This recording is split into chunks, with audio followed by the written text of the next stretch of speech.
pas rien d'abandonner donc ce qu'en philosophie analytique on appelle la loi de Hume, c'est-à-dire distinction radicale entre ce qui est et ce qui doit être. Hume disait ne doit jamais découler de ce qui est une hypothèse qui dirait ce qui doit être.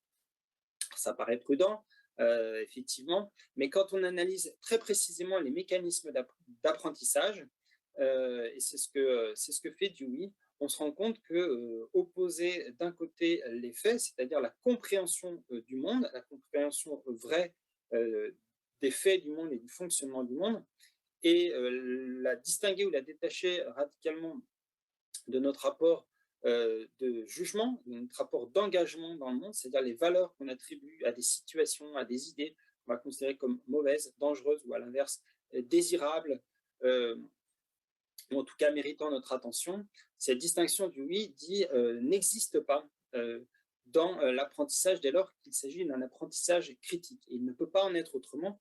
Et la conjonction même entre faits et valeurs chez Dewey est le signe d'un apprentissage rationnel et critique, donc un apprentissage réussi en termes d'émancipation, et pas du tout une forme d'imposition ou de violence arbitraire.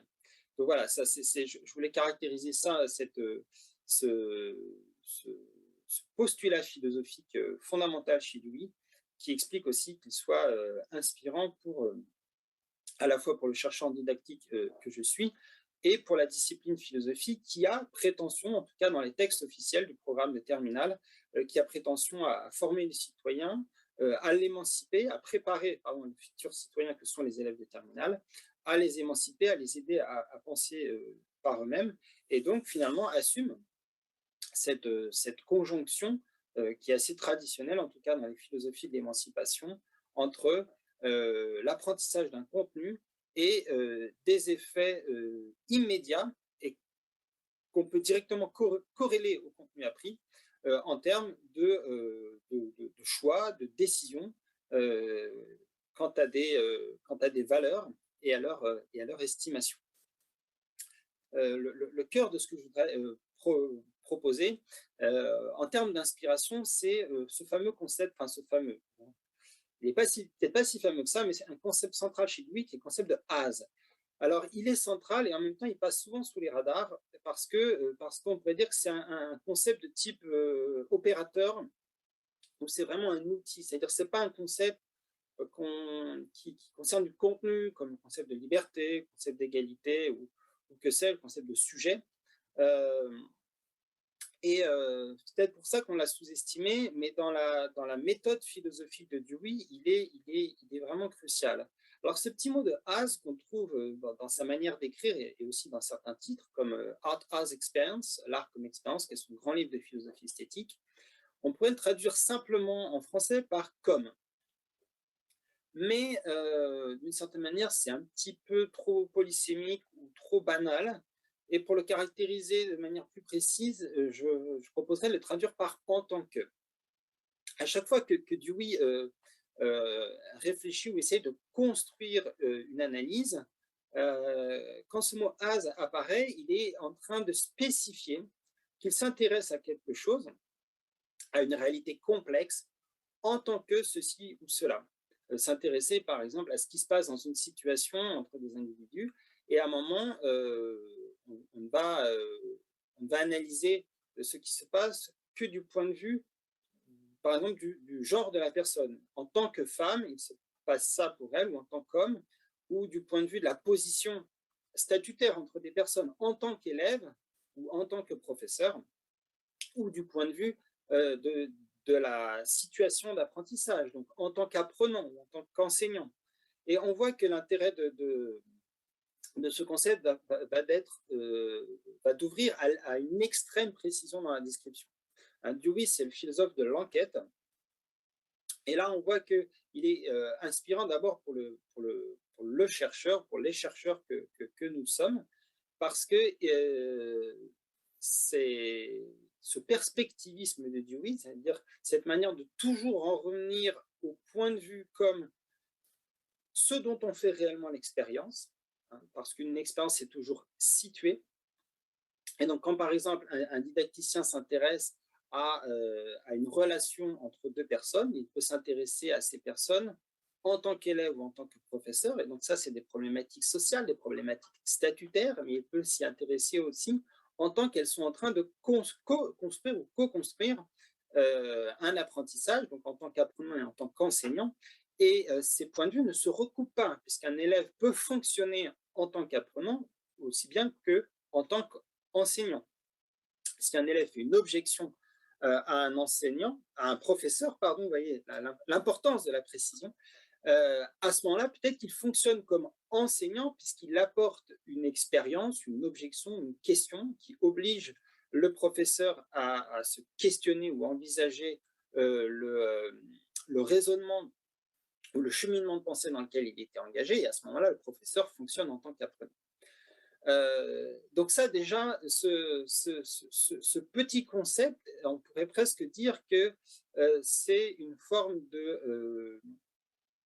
d'outil de surveillance intellectuelle de soi, comme dirait Bachelard, puisqu'il l'oblige en permanence à spécifier et préciser exactement de quoi on parle. Et j'ai pris cet exemple-là parce que, à titre personnel, je me suis des fois surpris, par exemple en cours avec des étudiants, à ne pas être assez précis quand je parlais des élèves ou des apprenants, des enseignants ou des professeurs, parce que la description d'une situation à un moment donné se fait, entre guillemets, un peu trop vite ou de manière trop oublieuse de paramètres problématiques ou problématologiques qu'on cache, qu'on laisse un petit peu trop invisible, ce qui peut conduire à des analyses un peu superficielles ou alors à des points de vue aveugles pour le coup.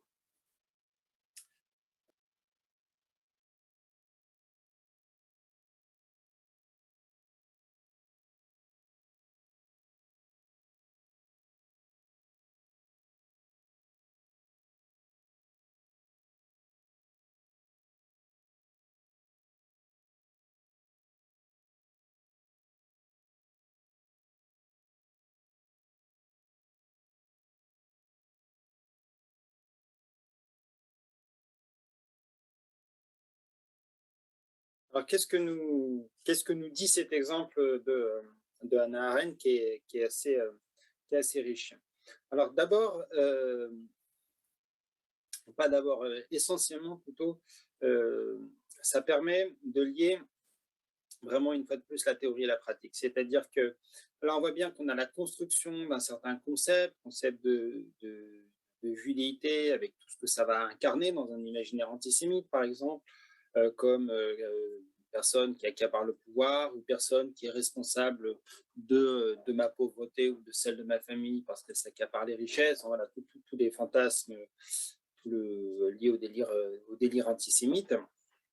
Mais ça, il s'agit bien d'un concept. Il y a quelque chose de l'ordre d'une vision du monde, d'une construction théorique qui va être associée à une valeur négative et qui ensuite va, pour fonctionner, avoir besoin de trouver des incarnations dans des personnes qui vont être des juifs et donc des personnes à neutraliser, voire au sens fort du terme, à supprimer.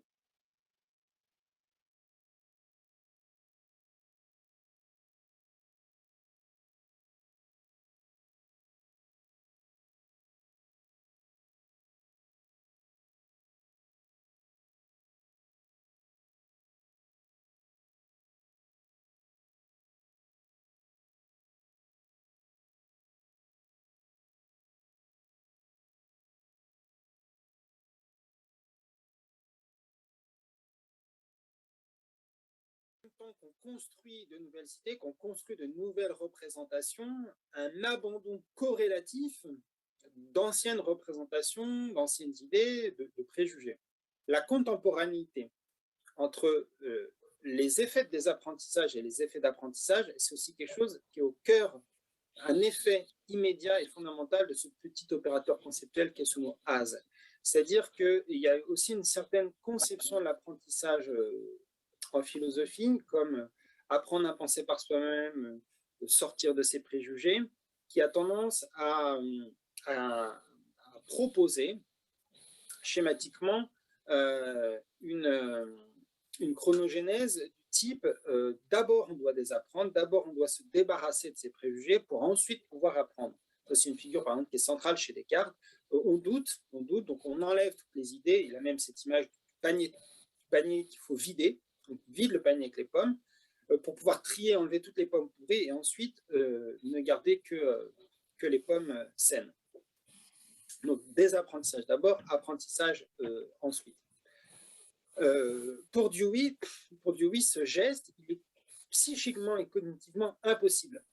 Ça vient du fait qu'il est pragmatiste par ailleurs, mais en fait, c'est directement lié, il n'y a pas besoin de tout redéployer, c'est directement lié au refus de l'opposition entre théorie et pratique, et c'est directement lié à cette manière de concevoir les apprentissages rationnels comme toujours partant et ancrés depuis une perspective. Parce qu'en effet, revenir à l'expérience pour ce qu'elle nous dit, donc toujours à une perspective, c'est le processus normal de l'enquête rationnelle. Hein. Construire les faits sans leur faire jamais dire autre chose que ce qu'ils nous disent, donc en restant fidèle à l'expérience. Et donc le fait de partir de cette perspective, d'analyser une situation et de comprendre que là, ce qui se passe, par exemple, telle scène d'humiliation ou tel comportement d'une élève, c'est en tant que femme, en tant que fille, par rapport à des schèmes qu'elle a intériorisés ou par rapport aux représentations de l'enseignant. Partir de cette perspective, c'est aussi ce qui va permettre de déconstruire les préjugés et les stéréotypes de genre, par exemple. Donc pour Dewey, le désapprendre et l'apprendre sont un seul et même processus. Il n'y a pas à critiquer des idées qui seraient fausses pour pouvoir mettre des idées bonnes. On peut seulement reconstruire mieux ces idées et l'effet de détachement, d'abandon, de non-croyance des anciennes idées est un effet secondaire de la construction des idées plus justes, en fait, des idées plus vraies. Et ce mélioratif, hein, comme on dit, il est fondamental. Il découle directement du perspectivisme. Pour Dewey, il n'y a pas des idées vraies ou des idées bonnes en soi, il y a seulement des idées meilleures. Et donc aussi des valeurs meilleures. Contrairement à une certaine image qu'on peut avoir des fois des savoirs à enseigner, l'enjeu n'est pas tant de trouver des savoirs vrais universellement ou des savoirs consensuels dans le champ scientifique pour ensuite les transposer, pour ensuite, par transposition didactique, en faire des savoirs à enseigner auprès des élèves, par opposition aux questions socialement vives, aux savoirs encore débattus qui n'auraient pas leur place à l'école. Pour Dewey, c'est presque, on pourrait dire, rigoureusement l'inverse, c'est-à-dire que les savoirs, ou en tout cas les processus d'apprentissage qui sont formateurs, qui ont un enjeu d'émancipation, c'est des savoirs qui s'ancrent toujours dans des situations locales et modestes d'une certaine manière, et qui justement pour cette raison permettent de construire à partir de cette perspective-là des idées et des valeurs qui vaudront point de vue critique et qui seront formatrices et émancipatrices pour cette raison-là.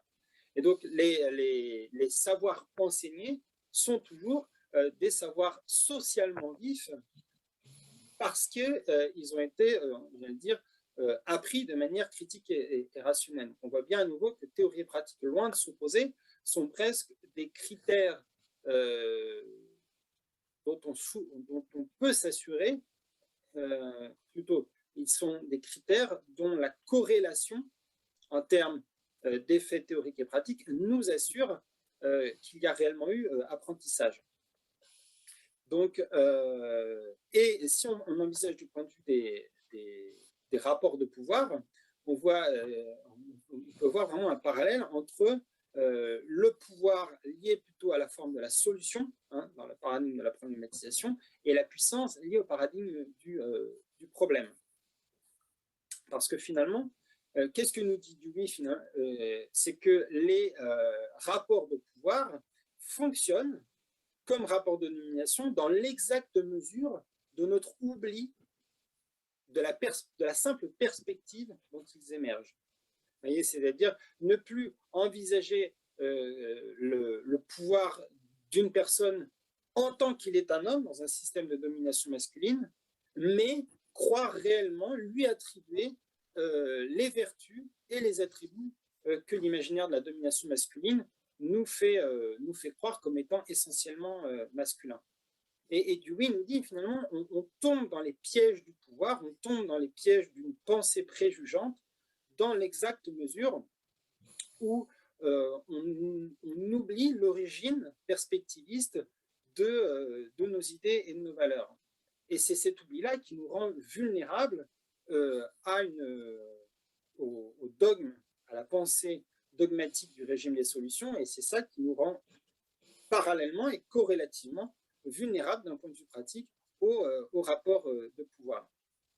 Pour conclure et illustrer ce propos, je voudrais prendre deux titres d'ouvrages qui comportent le mot homme. Un ouvrage très important deux titres d'ouvrages qui comportent le mot homme. Un ouvrage très important du féminisme canadien écrit par un homme, John Stoltenberg, donc, qui déconstruit la masculinité hégémonique ou la masculinité toxique dans un livre qui s'intitule « Refuser d'être un homme ». Et là, c'est vraiment le sens est absolument fidèle à la démarche de Dewey, puisqu'on pourrait le réécrire ou le paraphraser, refuser de fonctionner en tant qu'homme.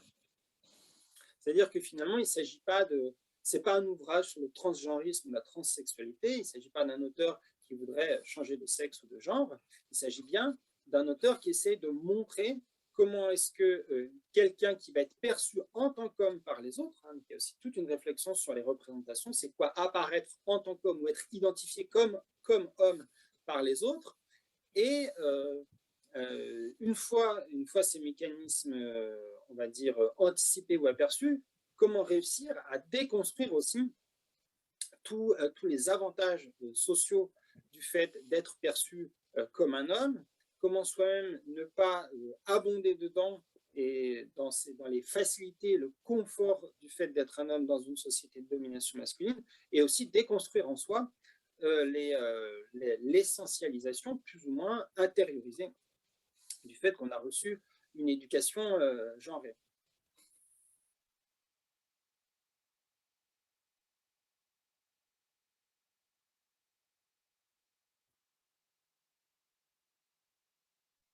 Merci de m'avoir écouté malgré ces conditions d'enregistrement et de taux enregistrement qui ne sont pas toujours possibles. Juste préciser que malgré tes réserves, Sébastien, les réserves que tu as exprimées tout à l'heure, moi j'ai trouvé ta captation et ton propos tout à fait clair.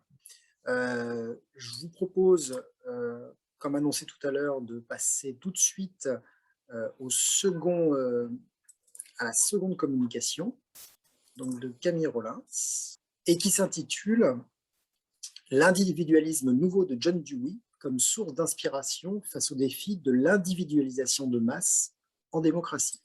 Dans le cadre de cette communication, comme son titre l'indique, je vais discuter de savoir si on peut, en s'inspirant de Dewey, et plus spécifiquement de sa conception de l'individualisme nouveau, trouver certaines ressources pour penser à un défi majeur qui s'impose à l'éducation et à la formation au XXIe siècle, à savoir celui de l'individualisation de masse.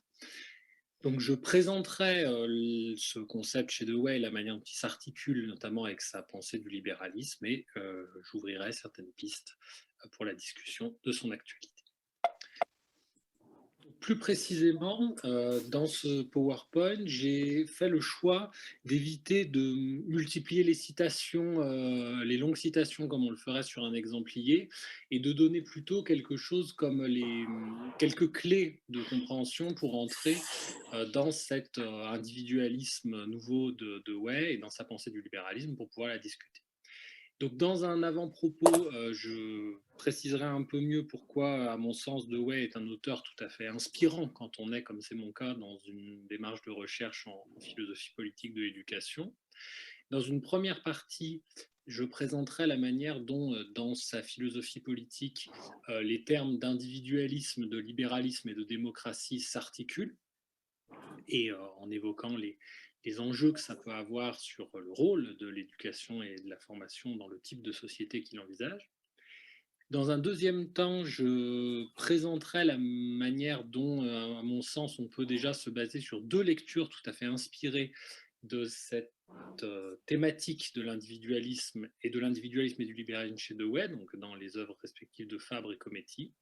Et dans un troisième temps, qui sera plus bref, parce que le but est d'ouvrir des pistes pour la discussion et pour la réflexion, j'essaierai de montrer comment Dewey nous lègue d'une certaine manière ici des ressources pour une reconstruction inspirée, et je reviendrai sur ce thème de reconstruction en lien avec la pensée de Dewey, de deux débats intellectuels contemporains, touchant en particulier les questions de justice et les enjeux de l'avènement de la démocratie pensée dans une perspective néo-tocquevillienne.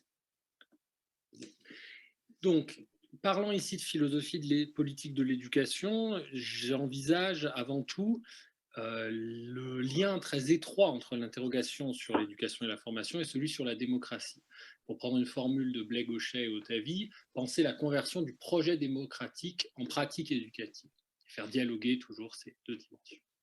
Alors Dewey est un auteur passionnant pour faire ça, puisqu'il a un grand souci, me semble-t-il, de cohérence entre sa philosophie politique et sa philosophie de l'éducation. Et il cherche vraiment à penser non seulement leur articulation, leur cohérence avec le monde dans lequel il est, la cohérence interne à l'intérieur de son système de pensée. Il a d'ailleurs inspiré un certain nombre de lectures d'auteurs français dans les dernières décennies se réclamant explicitement de la philosophie politique de l'éducation. Je pense à Brigitte Frelacan, ou encore à Pierre Statius, à Dominique Otavi et à d'autres auteurs que j'aurai l'occasion d'évoquer plus tard. Cela me semble d'autant plus intéressant que d'une certaine manière, la figure du pédagogue de Dewey est si importante qu'elle a peut-être éclipsé, pendant longtemps en tout cas, l'intérêt qu'on a pu avoir en France plutôt pour sa philosophie politique et morale.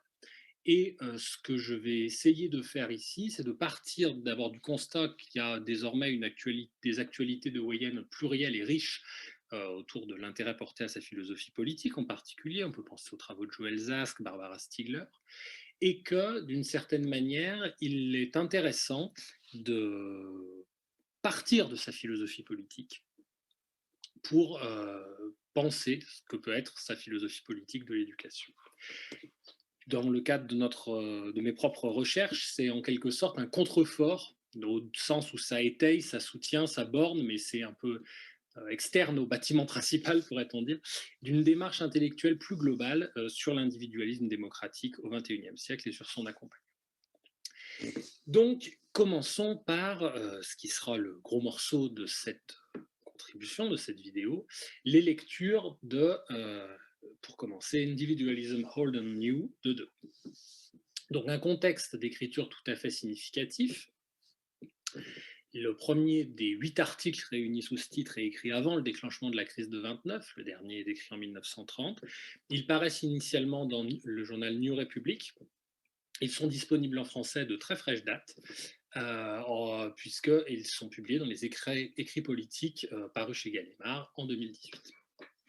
8 articles donc, dans lesquels Dewey va à la fois se confronter aux problèmes de l'Amérique de son temps, à leurs racines historiques et à la place toute particulière, la manière toute particulière dont libéralisme et individualisme se sont mêlés dans l'histoire de la nation américaine.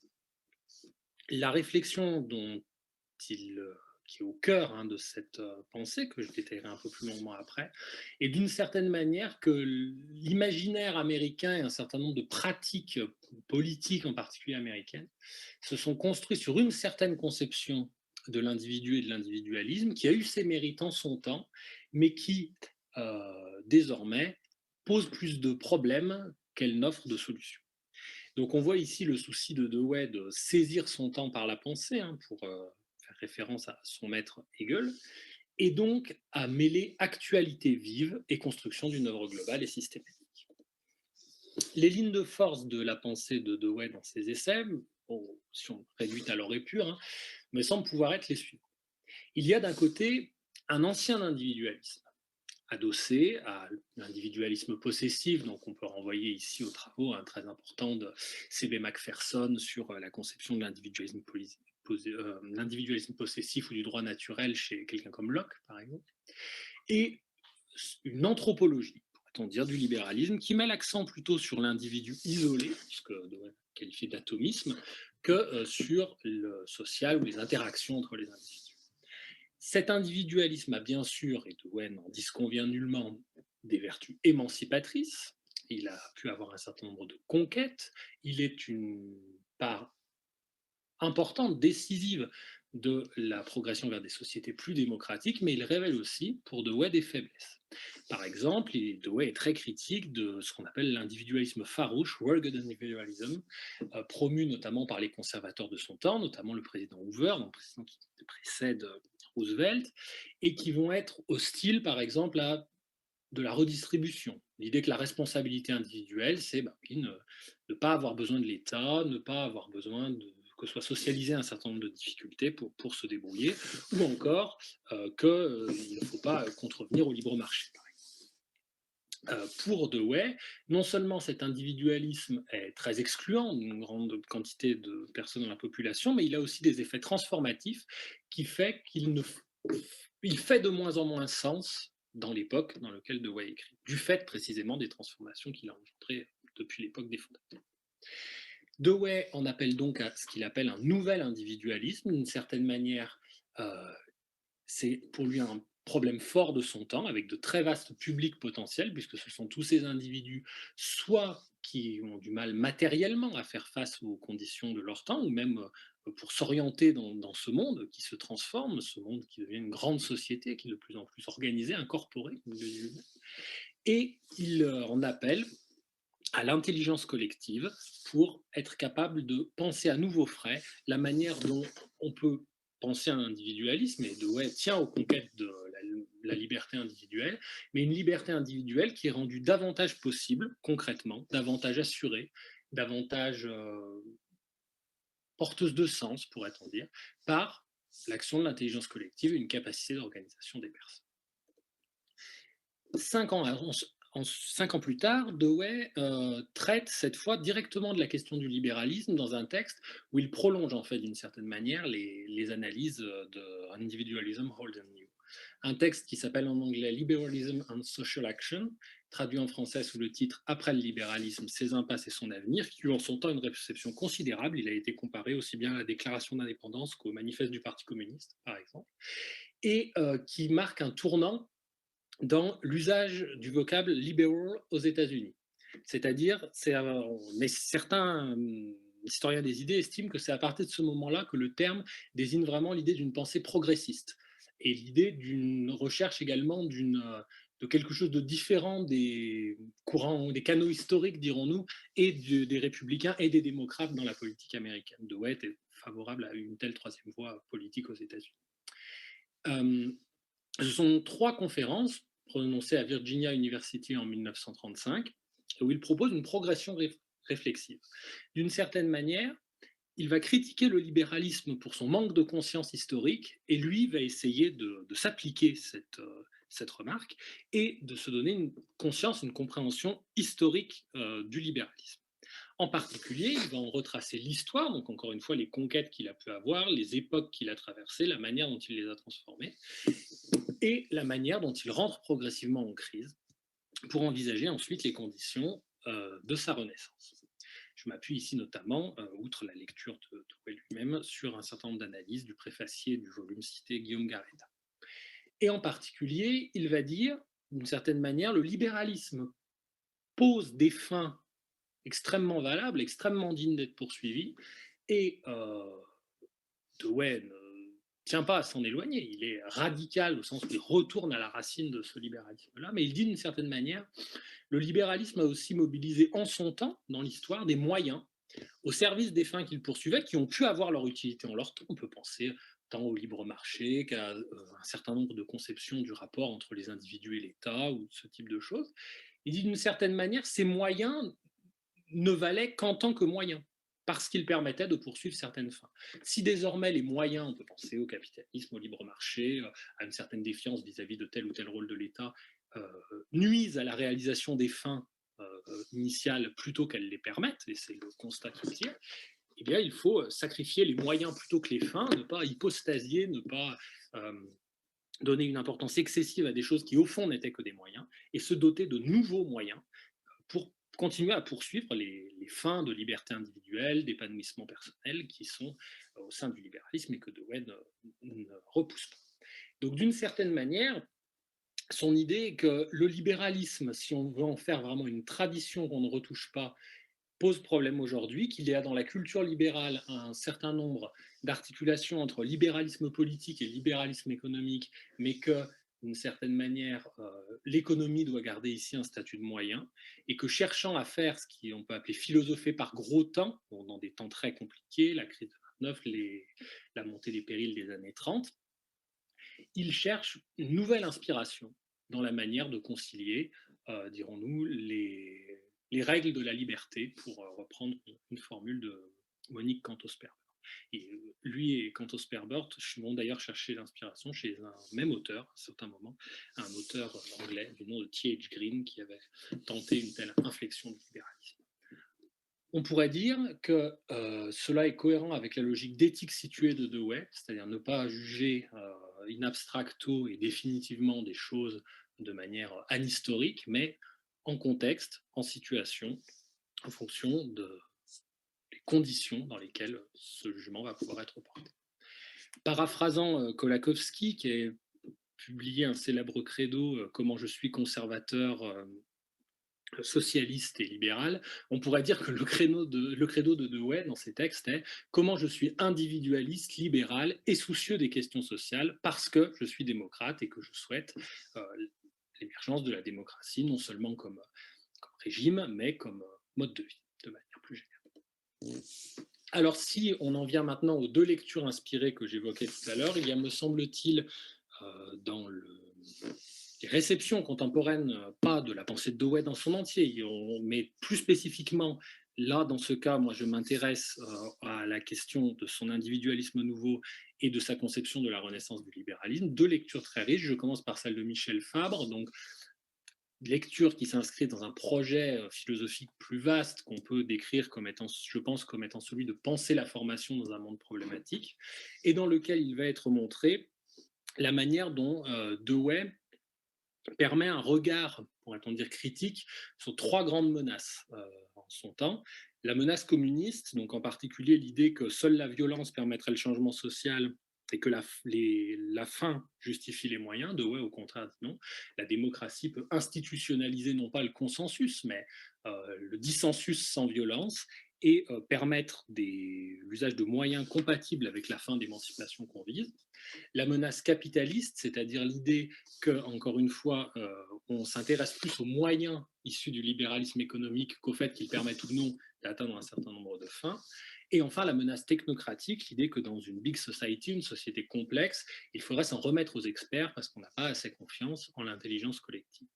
Donc, bien entendu, Dewey écrit cela en son temps, face aux problèmes de son temps, mais il semble permis de penser, et à mon sens, la saisie qu'en fait Michel Fabre dans l'ouvrage que je commente ici, permet d'ouvrir sur un certain nombre de discussions pour notre temps, c'est-à-dire pour la manière de concilier individualisme démocratique et problématicité du monde. Autre lecture inspirée, celle de Jean-Pierre Cometti, dans un livre qui s'appelle « La démocratie radicale, lire John Dewey », et qui est ce que j'ai appelé la confrontation aux radicalisations hypermodernes. Pourrait-on dire, par gros temps, comme je le disais tout à l'heure, pour penser le libéralisme et la radicalité, il y a trois possibilités schématiques. Celle d'une critique radicale de la logique libérale en tant que telle, mais qui peut conduire à la remise en cause non seulement du libéralisme économique, mais aussi du libéralisme politique, d'une certaine conception de l'individualisme des droits de l'homme, qui, selon Cometti, n'est pas une voie prometteuse. Une autre idée qui est celle de la radicalisation du libéralisme économique, c'est-à-dire aller en tant que tel, c'est-à-dire aller à fond dans la direction que Dewey ne souhaitait pas, c'est-à-dire l'idée de vraiment penser le libéralisme économique presque comme une fin en soi, indépendamment des possibilités qu'il permet de poursuivre. Et une troisième possibilité, qui est un libéralisme et une démocratie qu'on pense de manière radicale, revenant à leurs racines, quelles sont les fins, quelles sont les principes qui doivent permettre de poursuivre et comment on les juge à cet au-delà, qui est effectivement ce que Dewey propose dans les textes que j'ai précités, que Cometti propose de remettre sur le métier aujourd'hui. Je renvoie ici particulièrement, puisque je ne pourrais pas tout développer dans le temps imparti, à son chapitre 4, l'homo liberalis, individu et individualité, dont tout l'enjeu et la manière dont on va d'une autonomie individuelle en droit, dirons-nous, d'un individu porteur de droit, qui est quelque chose qui peut s'attribuer, conquête de liberté formelle, à la construction non seulement de l'autonomie, de l'individualité, d'un sujet rationnel et de la manière dont de ce champ de permis qu'ouvre le libéralisme politique, on cultive dessus un champ de possibles par l'intelligence collective et la reconstruction démocratique. Le commentaire de Cometti est d'autant plus intéressant qu'il est notamment par ailleurs un très fin commentateur de la pensée de l'individualisme chez Charles Taylor, et qu'il y a, me semble-t-il, dans cette mise en dialogue de la pensée de l'individualisme et du libéralisme de Dewey et de la pensée de l'individualisme de Taylor dans le malaise de la modernité et son rapport à l'héritage du libéralisme politique, dirons-nous, quelque chose de tout à fait stimulant et inspirant, d'autant plus si on se mêle de les lier dans une trilogie qui pourrait intégrer également Tocqueville. Autrement dit, sur cette base, il me semble qu'on peut dire qu'on trouve ici des ressources pour une reconstruction inspirée des débats intellectuels contemporains. Reconstruction, je n'emploie pas le terme de façon innocente, mais au sens de Dewey, c'est-à-dire l'idée que la philosophie participe, d'une certaine manière, à la confrontation, non pas à des problèmes, encore une fois, pensés in abstracto ou de manière anhistorique ou en déconnexion avec un contexte, mais aux problèmes de son temps, ancrés dans une époque, ancrés dans des conditions effectives de questionnement, de problèmes rencontrés par les démocraties. Et reconstruction qui me semble ici pouvoir toucher deux pôles que, dans le temps qu'il me reste, je vais me contenter de mentionner. Une réflexion sur la justice, par exemple, et sur la manière dont, à partir des débats sur les théories contemporaines de la justice, on peut progresser vers une approche par capacité. Le thème est cité par Guillaume Garetta dans sa préface que j'évoquais tout à l'heure. La pensée par capacité, donc d'Amartya Sen et Martha Nussbaum, réfère elle aussi à T.H. Green, qui était aussi une des inspirations de Dewey, mais pose la question du perfectionnisme. Donc il y a une mention forte de perfectionnisme dans la pensée de Dewey, qui du coup inspire, dirons-nous, des tensions avec le libéralisme politique tel que Rawls en a fait le portrait en particulier, et des questions aussi autour de la participation politique et de la liberté des modernes. Liberté moderne au sens de Constant. Le modèle de Dewey est évidemment un modèle qui appelle une forte participation des personnes à la gestion de leurs affaires, dans une tradition jeffersonienne aux États-Unis. Et ça peut se heurter au célèbre mot d'Oscar Wilde, où Wilde disait à propos du socialisme, ça serait très bien, mais ça prendrait trop de soirées. On n'a plus assez de temps pour nos affaires personnelles. Il me semble pouvoir identifier là deux pôles de tension, mais de tension inspirante, dirons-nous, dans ces perspectives. Dernier point, la confrontation de ce prisme deweyien sur l'individualisme et sur le libéralisme a diverses réflexions développées en philosophie politique, mais aussi en philosophie politique de l'éducation à l'aune du néo-tocquevillisme. Donc on retrouve ça déjà un certain nombre de rapprochements entre Tocqueville et Dewey, mais où me semble-t-il un chantier qui pourrait être amené, c'est de travailler la manière dont Dewey pense l'éducation à partir d'un certain type d'enfance, qui sont les enfants de son temps, mais si l'on admet que l'avènement de la démocratie, l'égalisation des conditions, cette dynamique conduit à une véritable mutation anthropologique, y compris de ce qu'est l'humanité démocratique et donc l'enfance de l'humanité démocratique, il semble intéressant de penser la manière dont cet accompagnement de l'individualisme démocratique aujourd'hui peut avoir lui-même, et là c'est une autre inspiration qu'on peut prendre de Dewey, à se reconstruire constamment, y compris dans la vision de l'enfance et dans les hypothèses sur l'enfance dont elle parle. Il me semble qu'on a là matière à d'inspirants débats et un programme de travail, pourrait-on dire, particulièrement inspirant, lui aussi, dont j'espère au moins avoir donné un bref aperçu. Je vous remercie beaucoup de votre attention. Merci beaucoup, Camille, pour cette communication très documentée. Alors, je vous propose de peut-être reprendre, peut-être que je les ai saisis, hein, pour relancer la discussion, un petit peu les grandes lignes, hein, des communications qui ont été proposées, hein. Sébastien nous a proposé un focus. Alors, ce sera peut-être, je vais essayer d'être fidèle à ce qui a été dit, ce qui n'est pas forcément évident. Mais bon, Sébastien nous propose un focus tout à fait original autour de ce as en tant que, hein, ce que tu proposes de traduire comme en tant que et non comme, ce qui n'était pas finalement suffisamment adapté pour toi, et qui est posé ici comme concept qui apparaît fondamental finalement chez Dewey.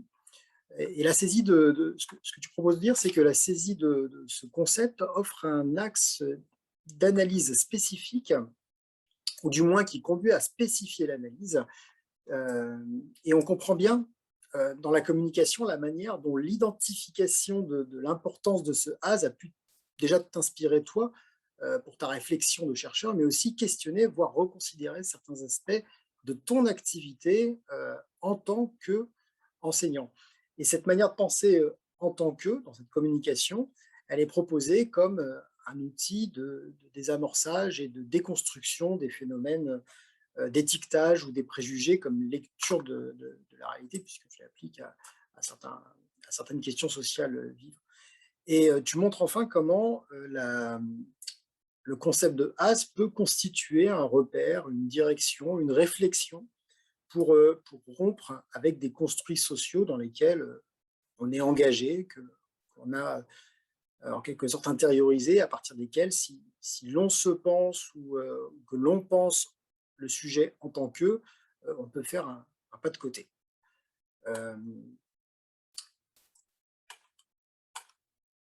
De ton côté, Camille, tu nous proposes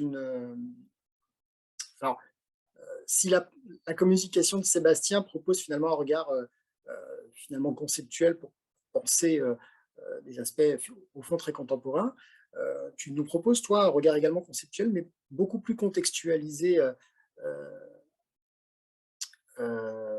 l'époque de, finalement, à l'époque de Dewey, qui a renouvelé l'approche de l'individualisme et qui, au fond, constitue une entrée analytique, critique du libéralisme, et en particulier de son évolution.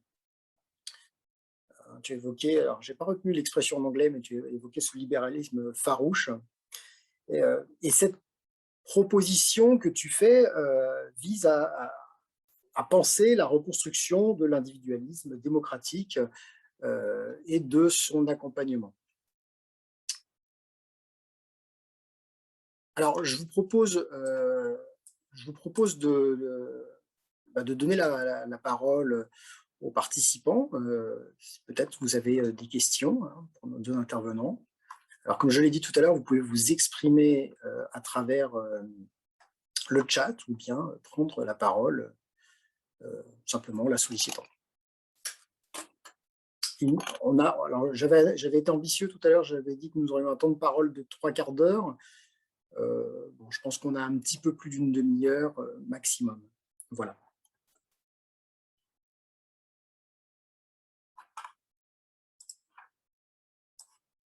Alors, une première question de Sébastien, si tu veux.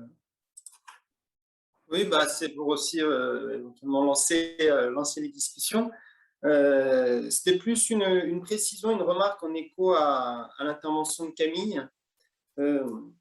Quand tu parles d'individualisme démocratique et de problématicité du monde, ça m'encourage à préciser que quelque chose avec quoi je me bats en termes d'effets conceptuels pour ce petit as, c'est le chapitre 5 du public et ses problèmes, qui pour moi était un peu une claque. En relisant, ça m'a vraiment amené à essayer de voir ce que ça disait sur justement le fonctionnement de nos sociétés démocratiques et une formation dans une société démocratique. Et du coup, je pourrais reformuler ce que j'ai essayé de dire en disant que la problématicité du monde, ça commence par la problématicité de ce que nous sommes. Parce que ce que nous sommes, ça fait partie du monde. Et finalement, un des enjeux de l'éducation, de la formation, selon moi, ça peut être justement de reproblématiser ce que nous sommes. Pourquoi est-ce qu'on tient à quoi on tient? Pourquoi est-ce qu'on se reconnaît comme ceci ou comme cela? Et finalement, d'y voir là un problème, non pas une évidence, mais quelque chose à reconstruire. Et c'est voilà, pour essayer un peu d'inscrire dans ce qu'a dit Camille, mon propos ou l'angle que je prenais. Oui, une réaction, enfin, pareil, un écho que j'ai trouvé entre les choses qu'on a pu se dire. Alors, c'est work in progress, hein, dans ma tête, ce que je vais dire, donc je vais le dire comme ça me vient. C'est qu'il me semble que et tu as parlé d'un ouvrage très intéressant d'un féministe canadien et à l'aune de ce concept de as que tu as bien développé en tant que. Et il me semble qu'il y a des réflexions assez proches de celles qu'il y a dans l'ouvrage dont tu parles, dans un autre livre au titre également intéressant, qui est le livre d'Ivan Jablonka qui s'appelle Des hommes justes. Et il me semble que le signifiant justice et le signifiant en tant que sont peut-être deux chemins différents de chercher le même port dans ce domaine-là, et que je trouve intéressant la manière dont les différentes traditions politiques, avec chacune leurs mots-clés, vont venir se rencontrer face à des questions vives du temps. Enfin, c'était ce que ça m'évoquait à t'entendre. Vous avez finalement, en vous écoutant, vous avez tous deux insisté, ça m'a frappé sur la cohérence qui caractérise l'œuvre de Dewey. Et en vous écoutant, c'est assez frappant la manière dont vous prenez, d'un côté, vous prenez des points de départ assez différents, hein, la didactique de la philosophie et puis la philosophie politique, pour finalement mettre en avant une réflexion, alors on va dire inspirante, parce que c'est le terme qui est consacré pour cette série de colloques, mais vous mettez en avant une réflexion autour de préoccupations actuelles qui sont particulièrement vives. Et quelque part, même si alors on a deux communications qui sont, je veux dire, assez différentes, on y décèle toutefois une forme d'homogénéité dans la manière de s'emparer de la pensée de Dewey. Par exemple, si je prenais qu'un exemple, voilà, vous vous efforcez de reconstruire ou d'identifier certains ressorts ou certains ingrédients de l'émancipation par l'éducation. Et du coup, si j'avais peut-être une question, alors en seconde amorce, on va dire, ce serait peut-être, selon vous, est-ce qu'on peut identifier des éléments transversaux à vos deux présentations qui permettraient d'esquisser certains repères d'une pensée? Alors ici, on est vraiment d'un point de vue d'une philosophie éducative, philosophie politique et philosophie éducative. Donc, certains repères d'une pensée qui soit inspirante pour l'éducation et la formation, à l'instar de Dewey. Alors, j'ai conscience que ce n'est pas forcément simple comme question, mais je ne résiste pas. Je vous la pose. Camille, tu veux commencer ou... Très, très rapidement, hein, deux petits points. Alors, un qui est plus sur la première partie de ce que tu as dit, Julien, de dire d'une certaine manière, par où qu'on y entre, on finit par se rencontrer. Ça me semble être un legs du système hegelien, hein, c'est-à-dire que Dewey, qui inspire Dewey, et on a la même chose, par exemple, chez des auteurs comme Charles Taylor ou Francis Fukuyama, qui sont aussi des grands commentateurs de Hegel, qui ont une œuvre vaste, mais par où qu'on y rentre, on finit par rencontrer ceux qui y sont rentrés par d'autres biais, me semble-t-il. Quelque chose qui fait le pont, hein, il me semble, entre nos deux communications, même si aucun de nous deux l'a dit comme ça, c'est l'idée que le vieux débat en sciences humaines entre individualisme et holisme méthodologique, il me semble pas forcément être extrêmement inspirant pour penser l'éducation et la formation si on le prend au niveau méthodologique, parce qu'on va en arriver à la considération que, au fond, c'est assez compliqué et qu'il y a un peu ou alors il va y avoir des tensions, voilà. mais que c'est intéressant d'être plutôt sur ce qu'on peut appeler un individualisme normatif, c'est-à-dire que l'éducation vise à l'émergence d'un sujet, donc ce n'est pas tant la question qu'est-ce qu'on a au départ, c'est qu'est-ce qu'on veut avoir à l'arrivée. Et que Dewey est vraiment un auteur qui nous permet de penser richement cette manière de prendre le problème comme ça. Voilà, enfin, il me semble, hein, Sébastien, je ne sais pas si tu seras en accord avec ce que je dis. Oui, alors je suis assez d'accord. Et pour l'exercice des reformulations, c'est intéressant aussi parce que ça permet de dire les choses en fonction de sa culture philosophique. Ouais. Et une manière, alors du coup, c'est peut-être un forçage dans la lecture de Dewey, mais j'ai l'impression qu'effectivement, cette opposition, ça fait partie des faux dualismes que Dewey nous permet justement de déconstruire et de ne pas être enfermé dedans comme étant justement des faux problèmes. Et il y a un concept qui est assez pratique pour ça, en tout cas dans les philosophes que j'aime bien, c'est le concept d'individuation chez Simondon, qui finalement ne se fait pas tout de suite embarquer par une distinction substantialiste finalement entre l'individu comme la personne qui s'arrêterait à l'enveloppe corporelle et le collectif qui serait un groupe comme juxtaposition de personnes. Et souvent on est pris dans cette opposition assez figée entre les individus comme personnes seules et le collectif comme ensemble de personnes. Et finalement, s'il y a quelque chose qui est inspirant chez Dewey, c'est qu'une autre manière de dire le refus de la distinction de fait-valeur, c'est de dire que finalement, l'enjeu, il est toujours ontologique. Ça veut dire quoi? Se reconstruire comme sujet, que ce soit un moi ou un nous, et être sensible au fait que l'éducation et la formation, c'est toujours, in fine, et en dernier ressort, la question de qu'est-ce qu'on devient. Et finalement, c'est, je dirais, une certaine caractérisation de ce qu'il y a d'inspirant et d'exigeant chez Dewey, c'est de jamais se laisser croire qu'à ce moment-là, la question n'est que politique, ou à ce moment-là, la question n'est que épistémologique. Et c'est quand même une séparation, en tout cas dans les institutions scolaires, qu'on nous impose parfois. De dire, là, on est à l'école, donc il s'agit d'apprendre des savoirs, et avec les risques de dépolitisation, notamment dans les travaux en didactique. Enfin, voilà, quand on côtoie les didactiques, des fois, c'est un peu saoulant de voir à quel point c'est technicisé et dépolitisé. Et comme si, en legs un peu piégeux, on laissait des fois aux philosophes la question purement normative ou purement politique, et qui, du coup, tournerait à vide. Alors que chez Dewey, vraiment, il y a une manière de tenir les deux qui est finalement l'ambition que l'éducation et l'information, c'est bien la question de qui nous sommes et qu'est-ce qu'on devient, donc une question ontologique.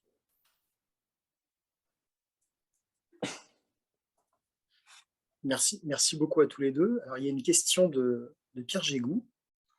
Oui, merci. Une intervention, peut-être, je ne sais pas. Oui, si c'est pas tout à fait une question. Je voulais réagir, enfin, peut-être une petite remarque.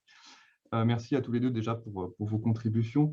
Il me semble qu'il faut peut-être être un peu plus, comment dire, faire une preuve un peu plus de prudence dans le sens où il me semble compliqué de dire que Dewey critique la distinction entre fait et valeur. Et d'ailleurs, c'est même en travaillant sur Putnam, parce que ce n'est pas la distinction qui est critiquée, c'est la dichotomie ou l'opposition. Parce que je pense que même Dewey accepterait qu'on a besoin parfois de distinguer entre un fait et une valeur, ce qui pour autant n'implique pas forcément des considérations ontologiques, mais la critique de la distinction, en fait, permet de mettre sur un pied d'égalité ou sur un même plan des faits et des valeurs qui ne sont pas forcément, du point de vue pragmatique en tout cas, hein, dans les situations concrètes, la même chose. On a parfois besoin pragmatiquement de distinguer un fait d'une valeur. Et je voulais faire cette remarque parce qu'il me semble que ce genre de glissement, c'est ce qui participe parfois d'une compréhension de Dewey qui peut justement glisser et finalement faire dire à Dewey ou au pragmatisme en général ce qu'il ne dit pas, puisque la compréhension qu'on pourrait avoir si on dit que Dewey refuse de distinguer les faits et les valeurs, c'est que du coup, à chaque fois qu'on parle de fait, on pourrait dire oui, mais en fait, tu parles de valeur, ou à chaque fois qu'on parle de valeur, oui, mais il y a du fait dedans. Et du coup, bon, en fait, ça devient le pragmatisme et la porte d'entrée, ainsi compris en tout cas, la porte d'entrée à des discours complètement incohérents, complètement un peu, je dirais, qui partent dans tous les sens. Et donc, voilà, peut-être faire attention dans le sens où on a encore besoin de faire des distinctions. Et je pense à un philosophe comme Israël Scheffler, qui est quand même héritier du pragmatisme, qui se revendique aussi du pragmatisme. Il suffit de lire le langage de l'éducation pour se rendre compte qu'il s'appuie sur des distinctions entre énoncé de fait et énoncé de valeur. Alors que si la distinction était inentendable, alors on devrait dire à Scheffler, qui est pragmatiste, en tout cas, il se revendique comme tel, qu'il fait une erreur et qu'il n'y a pas d'énoncé de fait, il n'y a pas d'énoncé de valeur, puisqu'il n'y a pas de distinction fait-valeur. En fait, si, il y a une distinction fait-valeur, mais il n'y a pas une dichotomie fait-valeur. Voilà, je voulais faire cette petite précision, me semble-t-il. Merci Pierre pour cette précision. Du coup, je vais te reposer une question pour être sûr de où est-ce qu'on met la limite. Donc, je suis entièrement d'accord avec toi, mais j'aurais tendance à faire une interprétation peut-être forte, et là, je ne sais pas si tu serais d'accord, en considérant qu'il s'agit bien d'une distinction de raison, employer une vieille distinction, une opposition du XVIIe, mais jamais une distinction réelle. C'est-à-dire que voilà, dans une description, on a besoin de la distinction pour savoir de quoi on parle, mais ça reste une distinction de raison. Et tout événement, toute pensée, tout énoncé est toujours porteur à la fois d'un fait, c'est-à-dire d'un énoncé, d'une description du monde, et en même temps d'une valeur. Après, c'est peut-être une lecture, je charge du Spinoza non du oui quand je dis ça, en disant que les idées sont toujours des idées affectes et porteurs d'une valence affective et donc d'une valeur. Mais entièrement d'accord sur le fait qu'on a besoin de la distinction pour penser, mais que ce serait seulement une distinction de raison et pas une distinction réelle.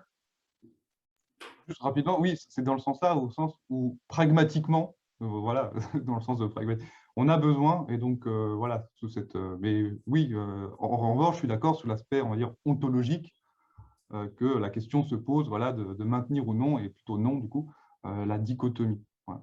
Et merci aux deux intervenants pour cette intervention très riche.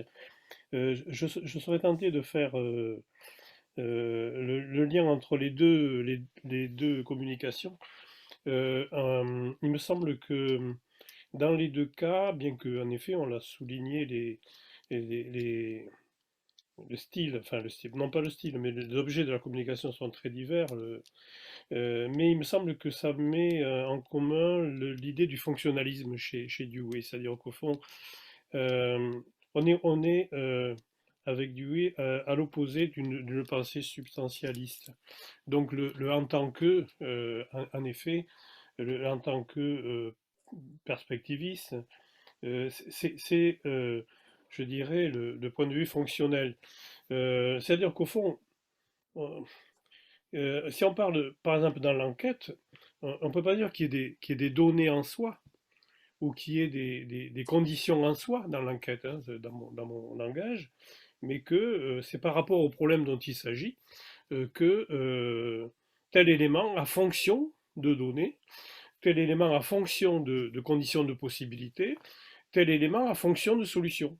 Et si on prend un autre problème, ce qui, dans le problème A, était condition ou donnée, peut devenir problème dans le contexte B, ou ce qui était solution dans le problème A peut devenir donnée ou condition dans le problème B. Donc c'est ce qui permet d'ailleurs des enchaînements problématiques, ce qui permet de comprendre des choses comme l'avancée des sciences ou autre chose, ce qu'on appelait le progrès. Enfin bon, voilà. Donc cette idée de fonctionnalisme, pardon, est très fort. Et il me semble que dans la critique que fait Dewey aussi du libéralisme et de l'individualisme première manière, hein, donc de la pensée libérale de Locke, par exemple, ce qu'il leur reproche, c'est le substantialisme. C'est-à-dire que l'idée qu'il y ait un moi comme ça, composerait indépendamment de toute relation. Et moi, j'ai l'impression que l'individualisme chez Dewey, mais c'est lié à ce qu'on appelle son behaviorisme social, hein, donc l'école de Chicago, Mead, etc. L'individu chez Dewey, c'est un tissu de relation. C'est un tissu de relation, c'est-à-dire qu'au fond, il n'y a pas une substance individuelle, il y a des... Qu'est-ce que c'est que le moi? C'est l'ensemble des relations que l'on peut avoir avec l'environnement, les autres, etc. Et dans une dynamique, parce que les relations évoluent, etc. Donc il me semble qu'il y a dans les deux cas, ce qu'on touche du doigt, c'est le fonctionnalisme de Dewey, qui par ailleurs pose des questions, parce que on aurait tendance à dire, mais alors, il n'y a que des relations, il n'y a rien d'absolu. Voilà. Alors dans l'enquête, on s'en tire, parce que Dewey dit, bah oui, il n'y a rien d'absolu, mais ce qui est intéressant, c'est le processus même de l'enquête. Ça, bon, voilà, ça c'est la seule chose fixe, c'est la démarche elle-même. Hein, voilà. Bon, mais après, disons, c'est pour l'éthique que ça pose un certain nombre de soucis, à savoir est-ce que, voilà, comment penser quelque chose qui serait enfin qui ne serait pas uniquement perspectiviste. Il y a des interprétations de Dewey qui donc sont des interprétations absolument perspectivistes où il n'y a pas d'absolu du tout. Je résisterai là parce que sur le plan éthique, il y a quand même des principes, dit Dewey. Ce ne sont pas des règles absolues de morale, mais ce sont des principes avec lesquels on peut démêler des situations. Alors, comme l'a dit Roberto Frega, fraternité, égalité, liberté sont des principes qui permettent d'interpréter les situations. Donc il y a bien des points fixes, si l'on veut dire, des points de repère, en tout cas pour penser ce perspectivisme. Voilà un petit peu les réactions que je vous proposais. Merci beaucoup pour sa réaction. Alors peut-être, je ne sais pas, Sébastien, Camille, peut-être vous avez envie de rebondir. Il y a beaucoup de choses, je pense. Il y a Camille qui parle sans micro. Mais... Je disais vas-y Sébastien et je rebondis après si tu veux. D'abord, merci beaucoup Michel pour ta question qui était aussi une reclarification. Je suis entièrement d'accord avec tout ce que tu as exprimé.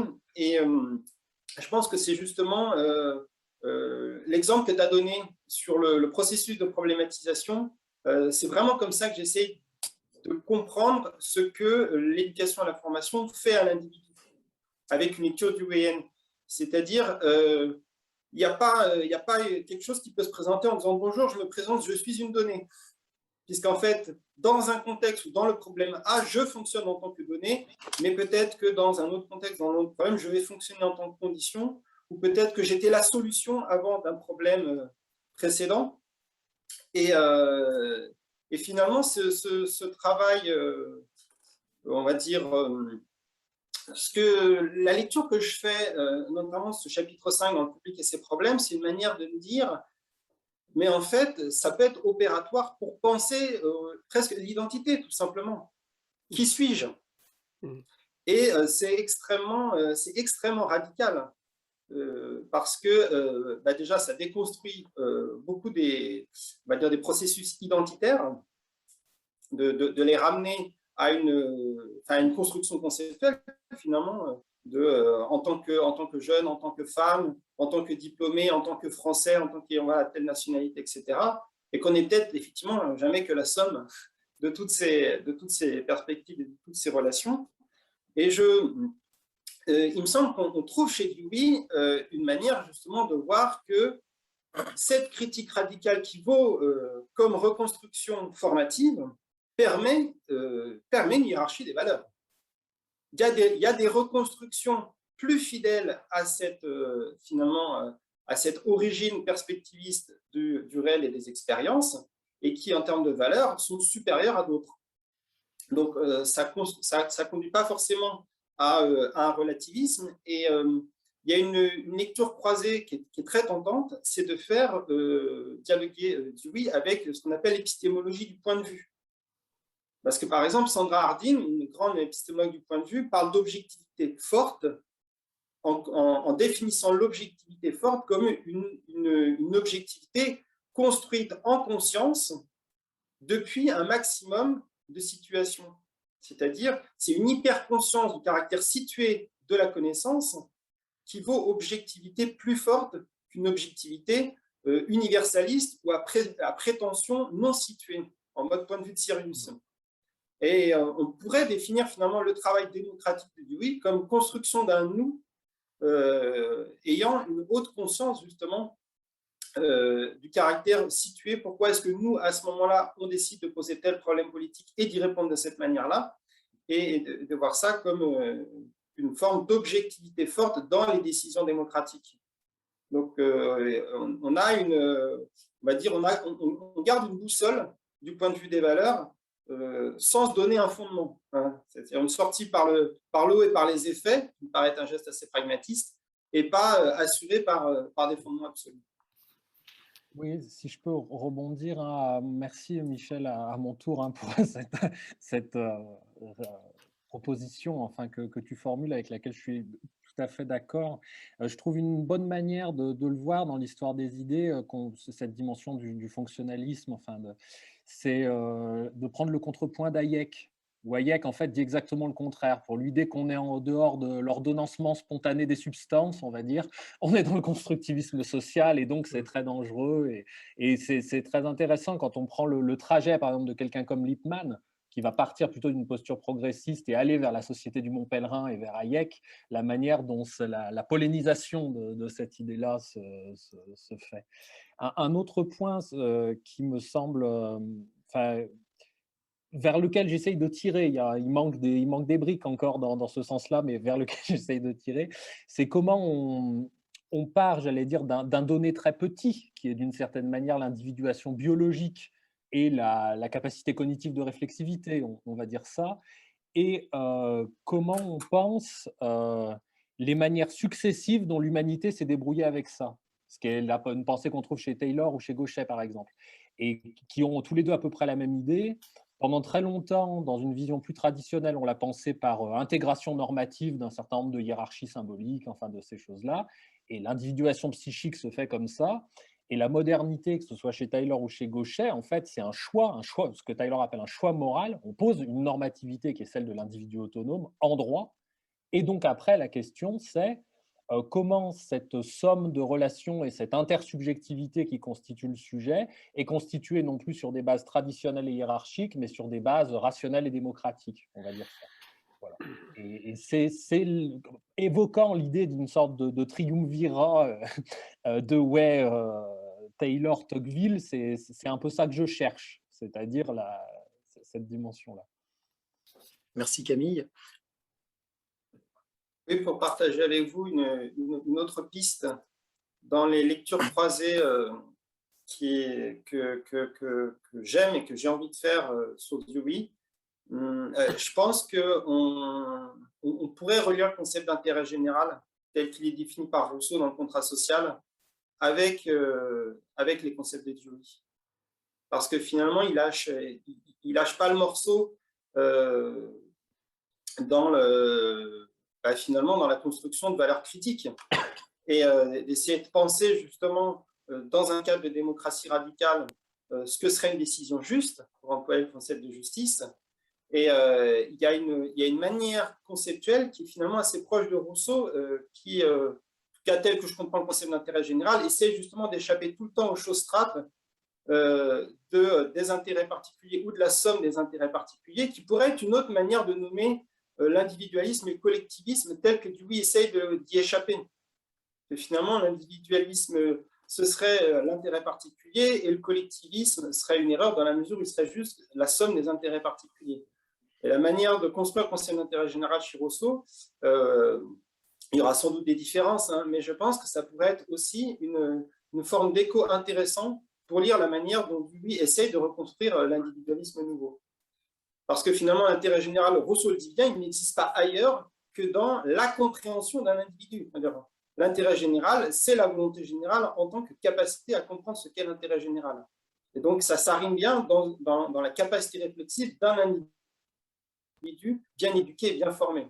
Ce n'est pas un truc qui émerge d'un sondage ou juste d'un débat collectif, mais bien quelque chose qui doit apparaître à chacun dans une société. Donc, ça fait partie, moi, des pistes qui me stimulent aussi de lecture croisée possible. Ce que tu dis, si je peux Camille, je t'en prie. Merci beaucoup. Ce que tu dis, si je peux me permettre, ça me renvoie moi à la critique qui peut sembler paradoxale que Dewey fait du New Deal. Quand il dit en fait, bien sûr que c'est mieux que Hoover, le New Deal de Roosevelt, mais au fond, c'est qu'une manière de déplacer à l'échelon collectif, à l'échelon de l'État, un problème plus compliqué auquel on ne se confronte pas vraiment en faisant simplement ça. c'est mieux couvert, mais c'est une manière, quand tu disais le passage de le collectivisme comme somme des intérêts particuliers, la formule que tu employais, il a des choses qui se rapprochent de ça dans sa critique du New Deal et notamment de son côté technocratique en particulier.